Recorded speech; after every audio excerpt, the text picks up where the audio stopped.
હું તો કંટાળ્યો છું મારા બાઇકથી. કેમ, શું થયું બાઇકને? અવાજ એટલો કરો છે, એવરેજ નહીં હાલતું.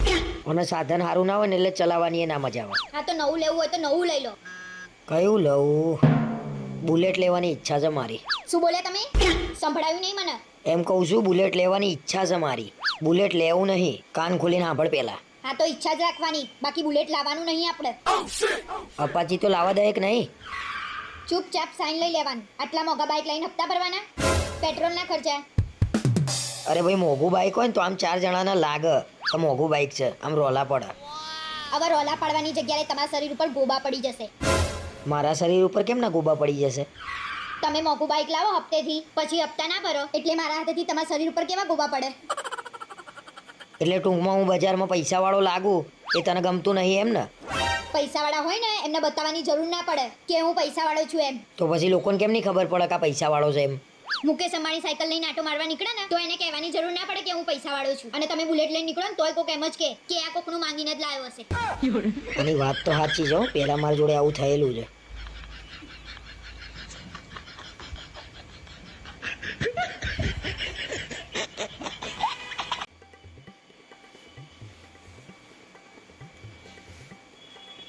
કેમ આજે આટલા બધા ગુસ્સે થઈને આયા છો?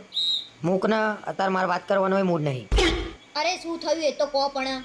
મારા છે ને નોકરી હવે કરવી નહીં, મારાથી સહન થતું નહીં હવે. કેમ, શું થયું? કોઈ જોડે ઝઘડો કરીને આયા છો? એ તો કંપનીવાળાએ 9000 ખરીદી લીધા હોય ને એવી વાત કરે છે. પગાર આપવા છે તો કામ કરવું પડે કે નહીં? તું ખોટી સલાહ ના આલે ભાઈ. હવે તારો ધણી ધંધો કરશે. શું ધંધો કરશો એ તો કહો. પકોડીની લારી કરીએ તો કેટલું મળે? 500 રૂપિયા તો દરરોજના મળી જ જાય. હવે તમે પકોડીનું કરશો એમ ને? કોઈ પણ ધંધો નાનો ના કહેવાય, ધંધો ધંધો કહેવાય. અને અત્યારે ખાણીપીણીમાં બહુ તેજી છે. આપણે નાસ્તાની દુકાન કરીએ. કેમ આવા વિચાર કરો છો? તમારી નોકરી છોડી દેવાનો ઈરાદો છે? અરે હા, છોડી દેવાની છે એટલે તો ધંધાનું વિચારું છું. એટલે ટૂંકમાં તમારે ધંધો જ કરવો છે એમ ને? વાંધો નહીં, કરી નાખો ધંધો તમે. આ વખત ધંધો થઈને રહેશે. અને જોરદાર નાસ્તાની દુકાન ના બનાવું ને તો મને યાદ કરજે.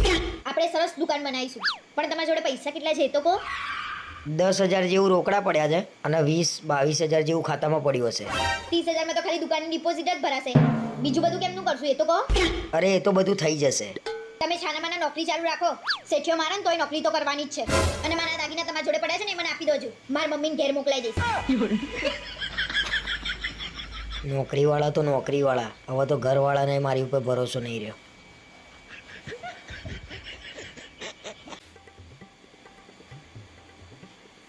આજે રાત્રે તું ટીવી જોવું ને તો અવાજ થોડો ધીમો રાખજે. કેમ, શું તકલીફ પડી તમને? હવે ટીવીનો અવાજ નડે છે તમને? અરે પણ કાલે રાત્રે કેવો અવાજ થતો હતો? શી ખબર શું જોતી હતી? ઝઘડમ ઝઘડી ચાલતી હતી. એ ઝઘડમ ઝઘડી નથી ચાલતી, હું બિગ બોસ જોતી હતી. બિગ બોસમાં એવું શું આવે છે તો ઝઘડા થાય છે? બિગ બોસનું ઘર હોય, એમાં 15 થી 20 જણાને બોલાવે અને એમાં બધાએ જોડે રહેવાનું હોય. પછી આમ જોડે રહીને કરવાનું શું? ઝઘડા કરવાના? એમાં ઝઘડા ના કરવાના હોય અને બિગ બોસ એ લોકોને જે ટાસ્ક આપે એ કરવાનો અને એમાંથી ઓટોમેટિક ઝઘડા થાય. તો પછી આવું જોવું શું લેવા? ઝઘડા જોઈને ઝઘડા શીખવાના ને? તમે ના જોતા હોય એટલે કોઈ ના જોવા? કેટલાય લોકો બિગ બોસ જોતા હોય છે. મેં તો કોઈને બિગ બોસ જોતા જોયા જ નહીં. પહેલા તો તમારી રિયા ભાભી જ બિગ બોસ જોવે છે. તમારી રિયા ભાભી એટલે? તું મને ટોંટ ના મારે, મારે એમના જોડે કોઈ લેવા દેવા નહીં. રિયા ભાભી બિગ બોસ જોવા છે તો મારે જોવાનું ચાલુ કરવું પડશે બિગ બોસ. હા વાહ, હોશિયારી ના મારશો, બધી ખબર છે મને.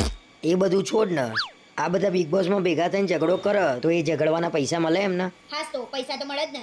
જેટલા વધારે ઝઘડા કરો એટલા વધારે પૈસા મળે. તો પછી તું બિગ બોસમાં જવું તો કરોડપતિ થઈને જ આવું. હા, શું બોલ્યા તમે? જ્યાં છો ત્યાંથી પાછા વળી જજો તો સારું રહેશે. હે ભગવાન, મારા ઘરમાં તો પહેલેથી બિગ બોસ જ ચાલતું આવ્યું છે ને. સાંભળો છો, હું મારા ઘેર જવાની છું 4-5 દિવસ રોકાવા. કેમ અચાનક તાર ઘેર રોકાવા જવાનું છે? અરે બહુ ટાઈમ થયો, હું મારા ઘેર રોકાવાય નહીં ગઈ. રોકાવા જવું કે ના જવું? અરે રોકાવા જવાની વાત નહીં, પણ 4-5 દાડા બધું મારે કેમનું કરવાનું? નીકળી ગઈ બધી હવા. ઝઘડો થાય ત્યારે તો એમ કહેતા હોવ છો જતી રહે તાર ઘેર, હું તો બધું જાતે કરી લઈશ. અરે ઝઘડો થાય ત્યારની વાત અલગ છે, અત્યારે ઝઘડો થયો છે. ના ના, તમે 4-5 દિવસ એકલા રહો એટલે ખબર પડે બૈરા વગર કઈ રીતે જીવાય. એટલે 4-5 દિવસ મને એકલા એકલા કંટાળો આવશે તાર વગર. પછી મારે ખાવા પીવાનું શું કરવાનું?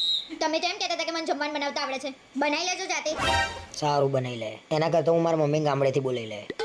એમને શું લેવા હેરાન કરો છો? મેં રિયા ભાભીને કહી દીધું છે, એ તમને જમવાનું આપી જશે.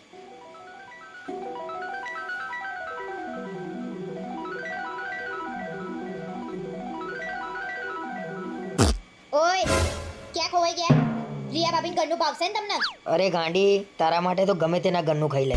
તું તાર 4-5 દિવસ નહીં 10-15 દિવસ રહી બસ. આ સૂરજ કઈ દિશામાંથી ઉગ્યો છે હલો હા બોલ બરાબર તે અચાનક જવાનું થયું સારું સારું તાર ફરી આવો કોણ ફરવા જાય છે? એ તો મારી મમ્મીનો ફોન હતો એમ કહેતી હતી કે તું રોકાવા ના આવતી મારા મામાના ઘરેથી બધા ફરવા જાય છે ને તો મારી મમ્મીએ ફરવા જાય છે મારું તો મૂડ ખરાબ થઈ ગયું. શું બોલે તમે અરે મારું તો દિલ ખુશ થઈ ગયું. તું રોકાવા નહીં જવાની ને તાર ઘેર એટલે. એ ભગવાન તમારથી મારા 5-6 દિવસનું સુખે ના જોવાયું.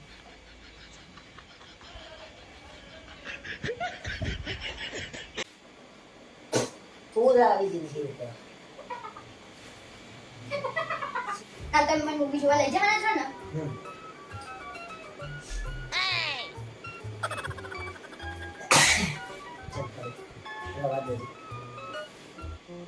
અલે હપ્તેથી લઈ લેવાનો ફોન.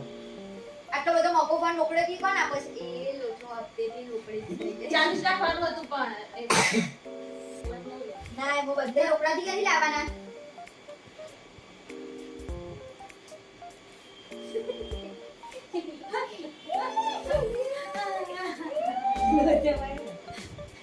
ભૂલી ગઈ તું એવું કરો છો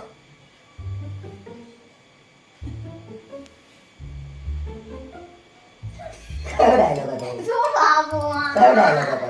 જોઈ લો